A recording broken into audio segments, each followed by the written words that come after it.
நீ சொல்றதெல்லாம் நாங்க பண்ணணுமா? என்னால பண்ண முடியாது. சரி படிக்காதீங்க, பாட்டி தாத்தா எல்லாரையும் கூப்பிட்டு நீங்க என்ன டார்ச்சர் பண்றீங்கன்னு நான் போய் புகார் பண்றேன். என்ன இவ? ஐயோ சரி சரி சரி, படிச்சு தொலைக்கிறேன் போதுமா? நீயும் ஏமா?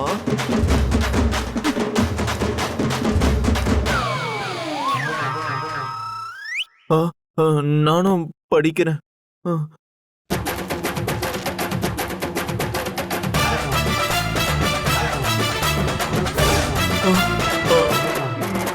அது வந்து ஐயோ பார்க்கறாளே.